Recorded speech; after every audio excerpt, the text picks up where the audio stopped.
setelah dia beli saham, harga sahamnya malah turun, anjlok ya. Setelah ditelusuri memang si influencer tersebut itu memang katanya suka sering pom-pom ya kan, sering guyur gitu kalau rekomendasi suatu saham. Kita sebagai mahasiswa kan juga masih bingung ya Mas, antara memilih untuk investasi atau membesarkan aktif income-nya Mas. Soalnya kan dari mahasiswa kan mungkin dari kantongnya kan juga kecil ya Mas. Jadi kita itu bingung mau investasi dulu atau fokus ke menambah income. Ya. Kanker ya. Kita sebagai mahasiswa kan juga masih bingung ya Mas, antara memilih untuk investasi atau membesarkan aktif income-nya Mas. Soalnya kan dari mahasiswa kan mungkin dari kantongnya kan juga kecil ya Mas. Jadi kita itu bingung mau investasi dulu atau fokus ke menambah income. Kanker ya, kantong kering ya. Kantong kering. Oke, kalau menurut saya sih kita harus jalanin dua-duanya ya. Karena masih muda, yang pertama fisik kita itu masih prima-primanya di usia 20-an ya kan. Sebelum kita memasuki usia 40, bekerja keras lah ya, bekerja dengan cerdas juga biar aktif income kita itu gede. Nah, terus ketika kita dapat aktif income, jangan habiskan semua pendapatan itu dalam 1 bulan. Kita harus bagilah. Itu ada rumus budgeting rules ya yang lumayan umum digunakan oleh orang-orang, itu 50, 30 sama 20. Betul. 50% untuk kebutuhan hidup, 30% untuk keinginan ya kan. Apalagi anak sekarang Gen Z dikit-dikit apa? FOMO, self reward ya kan, self healing ya kan. Bener. Terus ada promo 12 langsung check out. Nah, ya itu viral dikit beli. Nah, apalagi ya. Nah, itu silahkanlah gunakan uang kita ya maksimal 30% aja. Nah, nanti 20%-nya itu untuk saving. Nah, untuk saving itu bisa 10% menabung, sisanya untuk investasi. Gitu ya kan. Jadi selain kita fokus aktif income, pasif income kita itu harus jalan juga. Mulai dari kecil ya kan, mulai dari mahasiswa maksudnya mungkin ya. Kalau sekarang meskipun kelihatan kecil ya, tapi kalau dikumpulin setiap bulan kita nabung saham rutin ya kan, itu lama-lama juga akan gede kok. Banyak. Yang penting kuncinya satu, konsisten aja. Konsisten, rutin, sama sabar gitu ya kan. Kadang kan kita nggak sabar nih. Beli saham sekarang pengennya besok langsung gitu ya kan. Rada-rada kan. Nah, langsung gagal ya Mas. Nah, itu dari mindsetnya aja udah salah gitu ya kan. Kalau investasi itu bukan cara instan menjadikan kita sebagai manusia yang kaya gitu, tapi investasi bisa menumbuhkan aset kita gitu. Nah, tadi kan sudah bahas nih dividen, terus capital gain gitu. Nah, mungkin Mas Hadi mungkin bisa kasih tips gitu, cara investor muda atau sobat cuan, cara analisa fundamental ataupun teknikal yang bagus itu gimana gitu. Kalau kita sebagai investor tentunya biasanya kita lebih pakai analisa fundamental gitu ya Mas. Kalau mau pilih saham yang bagus buat investasi jangka panjang ya, ini nggak berbicara investasi yang 1 tahun 2 tahun ya, mungkin ya minimal investasinya itu 5 tahun ke atas lah. Itu yang pertama, kita lihat dari bisnis perusahaan tersebut itu bergerak di bisnis apa, bidang apa gitu ya kan. Nah, setelah kita udah tahu nih beberapa sektor ya, kita analisis 10 tahun, 20 tahun atau mungkin 50 tahun ke depan bisnis ini masih oke atau enggak. Apakah bisnis ini akan tergantikan oleh AI atau enggak. Apakah bisnis ini termakan oleh perkembangan zaman atau enggak. Kalau bisnisnya enggak sustain, artinya 5-10 tahun atau 20 tahun ke depan itu udah enggak ada ya, udah peminatnya udah kurang, segmentasinya udah enggak ada, saya sarankan jangan invest di situ. Kita cari perusahaan-perusahaan yang punya masa depan lah dari segi bisnisnya. Itu yang paling pertama gitu ya kan. Terus yang kedua, kita masuk ke perusahaannya secara langsung nih. Kita lihat apakah perusahaan tersebut sehat secara neraca keuangan. Nah, itu kan kita bisa lihat ya di laporan keuangan kan ada tuh balance sheet, kemudian ada income statement sama cash flow ya. Itu kita analisis satu persatu. Yang pertama dari balance sheet-nya dulu, dari neracanya. Dari neraca kan itu terdiri dari apa aja? aset. Terus laba rugi. bukan liabilitas, Oh iya, sama liabilitas. ekuitas gitu ya Iya. kan. Liabilitas kan utang, kalau ekuitas itu kan modal. Nah, kita cari perusahaan yang secara utang itu nggak terlalu gede. Oke. Khawatirnya apa? Khawatirnya kalau kita invest di perusahaan yang utangnya gede, bahkan ada potensi gagal bayar, itu bahaya banget. Gitu. iya. Jadi kita lihat porsi utangnya itu lebih gede dari modalnya atau enggak. Atau kalau dari rasio keuangan itu ada namanya debt to equity ratio atau DER gitu DER. ya kan. Kalau bisa cari yang nilainya di bawah 1 gitu. Itu yang pertama. Terus yang kedua, dari income statementnya kita lihat apakah perusahaan tersebut dalam satu periode waktu tertentu mampu menghasilkan keuntungan atau enggak. Jangan sampai kita invest di perusahaan yang perusahaan tersebut ternyata rugi, ya kan? Kita ikutan kena dampaknya juga gitu. Kobong nanti. Betul, rugi ya kan. Setelah rugi kita lihat apakah labanya itu bisa bertumbuh secara stabil atau naik turun. Kalau pertumbuhannya itu bisa terjaga, pertumbuhannya stabil, maka perusahaan tersebut oke nih, dari segi bisnis oke, utangnya rendah, pertumbuhan labanya juga stabil. Berarti memang perusahaan ini bagus gitu. Terus yang ketiga, kita lihat dari valuasinya juga. Apakah perusahaan tersebut udah terlalu mahal atau masih harga wajar, atau bahkan ini salah harga nih ternyata. Terlalu murah gitu ya, Mas. Terlalu murah. Kalau kita nemu perusahaan-perusahaan yang terlalu murah atau under value, itu opportunity buat kita beli sahamnya. Gitu. Terus satu lagi mungkin tambahan ya, tapi ini butuh relasi. Itu kita harus lihat manajemen dari perusahaan tersebut. Ownernya siapa? Gitu. Kalau ownernya itu nggak kredibel, ownernya banyak kasus ya, jangan kita masuk ke situ. Gitu. Cari owner yang memang udah berpengalaman, udah kredibilitasnya tinggi, terus punya rekam jejak yang bagus. Gitu. Mungkin teman-teman atau Mas Rai, Mas Saidan, Mas Fahri itu bisa lihatlah di annual reportnya itu ownershipnya siapa, dari jajaran direksi atau komisionernya itu siapa. Itu salah satu tambahan lah analisisnya. Gitu. Oke. Mungkin ada tambahan, Mas. Kita kan mungkin orang yang FOMO kan nggak pernah baca laporan keuangan, Mas. Nah, terkadang itu ada gak sih perusahaan yang mungkin yang rugi, terus uang investor dikemanain, Mas, gitu? Yang rugi terus? Gak gini. Kan ada perusahaan yang mungkin lagi merugi gitu, Mas, dan mungkin mau bangkrut atau pilot gitu. Nah, sedangkan perusahaan itu terbuka. Nah, itu nasib investornya gimana, Mas? Adakah perlindungan dari mungkin BI, KCI? Oke, kalau perlindungan ada ya tentunya. Sebelum perusahaan tersebut delisting atau pilot itu biasanya akan ada yang namanya buyback saham. Jadi sahamnya akan dibeli kembali sama perusahaan tersebut. Ownernya berarti ya, Mas? Yang beli ownernya? Iya gitu, ya manajemen itulah. Manajemen. Artinya saham-saham yang ada di publik, saham-saham yang ada di masyarakat itu dibeli kembali sama perusahaan tersebut. Gitu, meskipun kita jual rugi ya, tapi setidaknya uang kita itu ada yang kembali. Ada yang ganti gitu ya? Betul, daripada rungkat 100% ya hilang, waduh ya kan. Niatnya buat investasi malah bocor.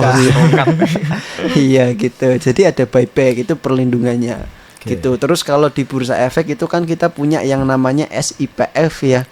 Nah, SIPF itu ibarat kalau di perbankan itu adalah LPS. Gitu. Lembaga penjamin simpanan. Nah, kalau di pasar modal itu maksimal dana yang bisa diklaim untuk ganti rugi ada sekitar 200 juta. Wah, lumayan ya, Mas.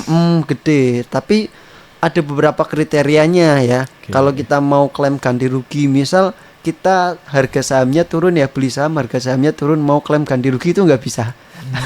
Jadi memang ada beberapa kasus, misal contoh saya beli salah satu emiten ABCD ya kan, uang kita itu udah masuk ke sana, udah tertransfer ibaratnya gitu, tapi ternyata di KESAI atau di sistem aplikasinya kita itu ternyata belum dapat, kita belum ada.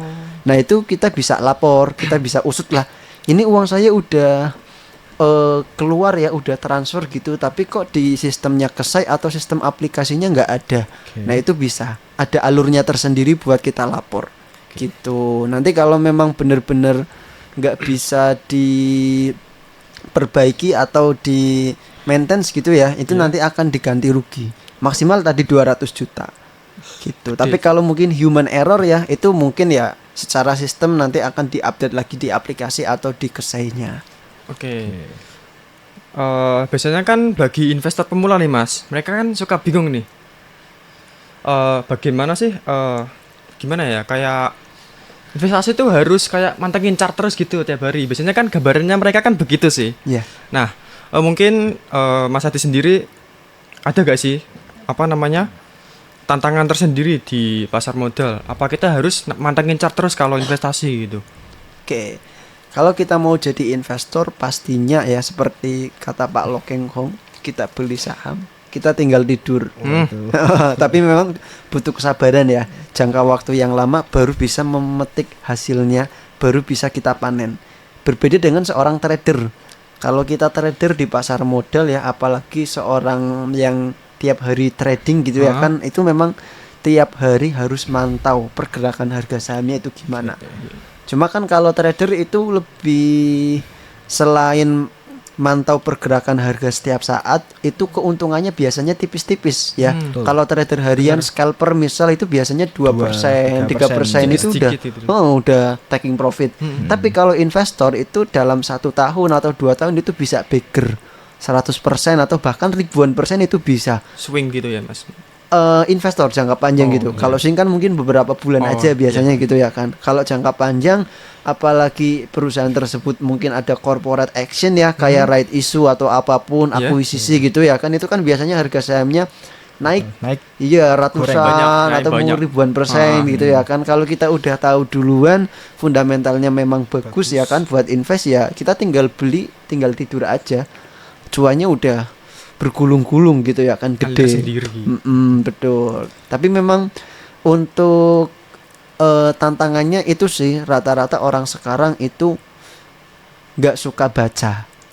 Kurang suka lah ya kan. Mereka pengennya instan, langsung dapat rekomendasi beli saham ini, besoknya naik gitu ya kan. Padahal kan nggak seperti itu. Kita itu harus baca annual report, kita harus baca laporan keuangan, public expose juga, kita harus tahu kondisi makroekonominya itu lagi gimana ya, terus sektor apa aja yang berdampak gitu. Sebenarnya kalau kita rajin baca, kita rajin update berita ya kan, bukan berita-berita selebriti gitu.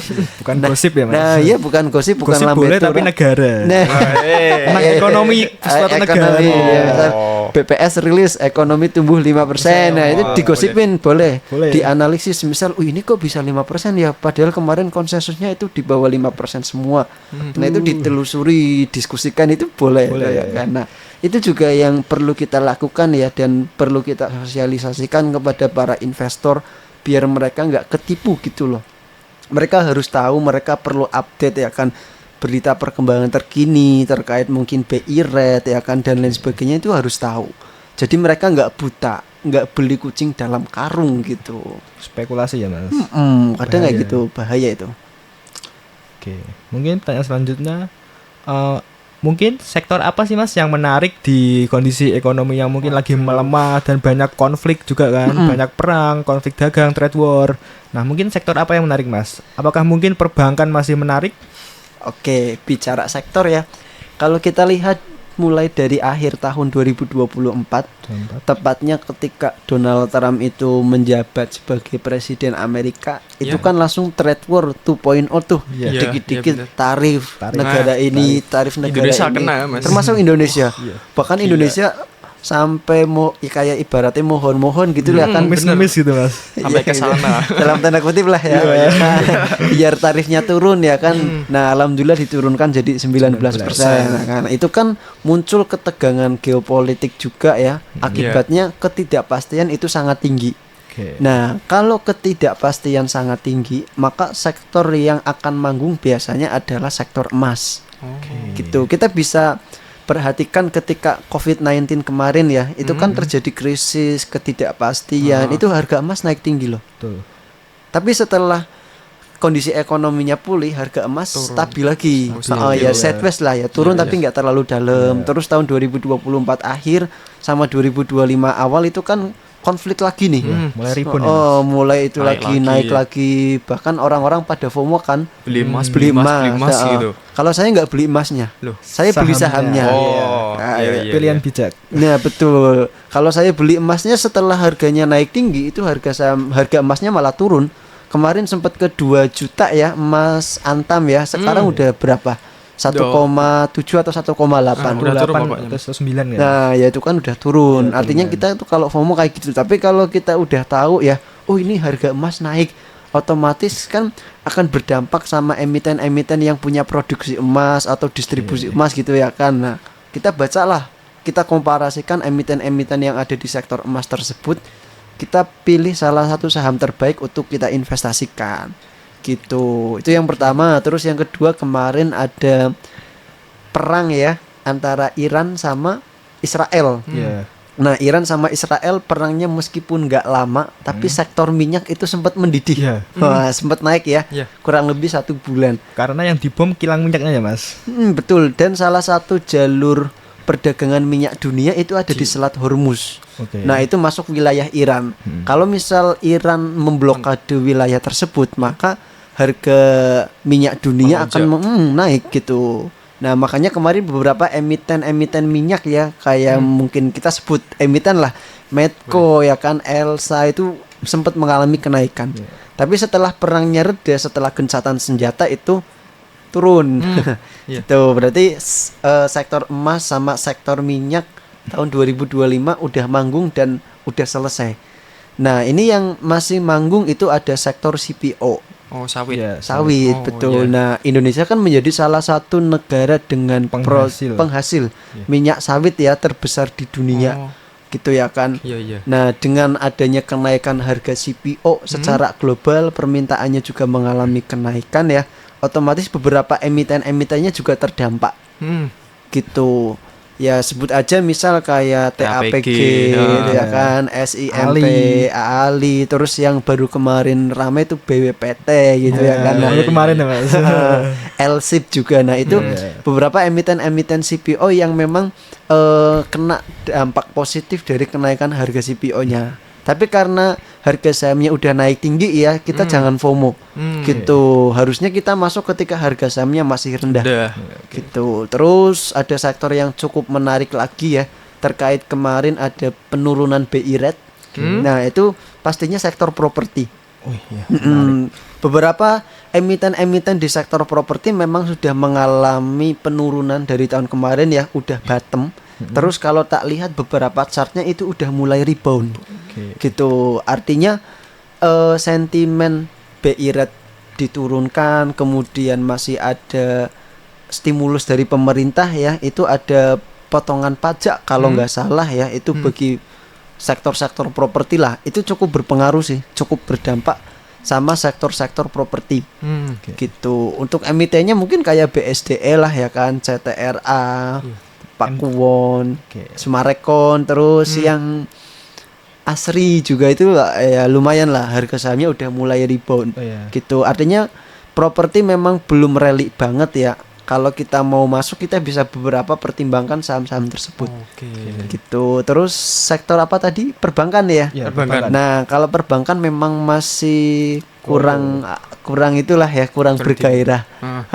Karena memang kondisi perekonomian domestiknya kita juga ya masih kayak gitulah, masih lemah ya, Mas. Belum kuat banget akarnya, belum ya. stabil banget. Jadi kalau sektor perbankan mungkin belum terlalu itu sih. Tapi kalau kita lihat kemarin secara volume transaksi mengalami kenaikan gitu ya. Bahkan dari investor asingnya sendiri udah net buy di beberapa saham perbankan, banking gitu ya kan. Gitu. Tapi kalau memang mau buat invest jangka panjang itu cocok sih perbankan, apalagi harganya sekarang yang lagi murah ya kan, itu kita dapat harga diskon lah. Kapan lagi kita dapat harga diskon saham perbankan ya kan? Kalau kondisi ekonominya pulih kan rata-rata perbankan mengalami kenaikan. Gitu. Oke. Untuk yang terakhir nih, Mas. Mungkin ada gak tips and tricks untuk mahasiswa yang mungkin baru mau mulai atau mungkin masih takut gitu loh berinvestasi di saham? Oke, untuk tips and triknya, kalau misal mau takut ya, mau investasi di saham, itu nggak perlu takut teman-teman mahasiswa ya. Saya menghadap ke kamera aja sini nih. Nggak perlu takut buat teman-teman mahasiswa yang mau investasi di saham pertama kali. karena investasi di saham itu udah jelas, udah legalitasnya udah resmi, ada undang-undang pasar modal, ada otoritas jasa keuangan, bursa efek, kemudian ada SRO dan lain sebagainya. Itu yang memfasilitasi dan infrastruktur mekanisme perdagangan di pasar modal itu sendiri. Bahkan kalau yang syariah itu ada fatwa dari DSN MUI-nya langsung. Gitu. Jadi nggak perlu takut. Terus yang kedua, kalau mau berinvestasi mulailah dengan modal yang minim dulu ya. Jangan langsung all in uang UKT nih. Dikasih 5 juta UKT ya kan beli saham semua lah. Cacing-cacing naga-naga ya. Nah itu kalau kita nggak tahu apa yang kita beli, harga sahamnya turun ya rungkat gitu ya kan. Yang ada malah kita dicoret dari kakak. Niatnya mencari ilmu malah ditepak ya kan.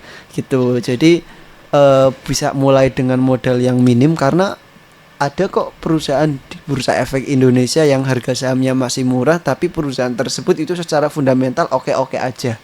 Gitu. Terus yang ketiga, harus terus belajar ya, ikut sekolah pasar modal ya kan, kemudian ada edukasi tadi yang diselenggarakan sama KSPM UIN Sunan Kudus juga itu udah bagus.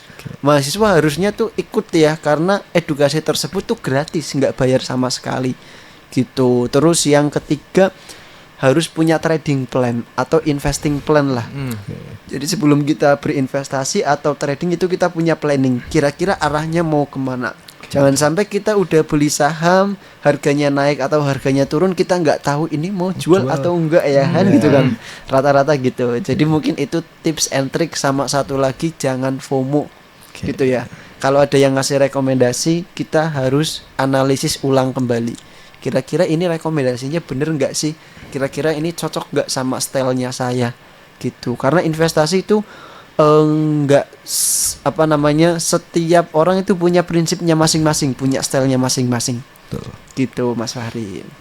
Oke, halo Sobat Cuan, mungkin itu saja materi podcast kita kali ini. Sebelumnya terima kasih banyak kepada Mas Adi karena telah hadir pada podcast kita, karena telah memberikan beberapa tips and trick. Contohnya kita tidak FOMO ya kan. Terus yang kedua, kita harus menganalisa dulu nih laporan keuangannya bener gak nih, bagus jeleknya. Terus yang ketiga juga, kita harus pinter-pinter literasi juga kan Mas tadi. Oke, mungkin ada kata-kata gitu Mas buat Sobat Cuan di rumah gitu. Oke, kata-kata hari ini ya kan. Kata-kata hari ini Mas Adi, ayo mulai investasi di saham. Itu aja ya. Oke, tepuk tangan dulu dong. Oke, cukup sampai sekian saja. Nantikan episode berikutnya.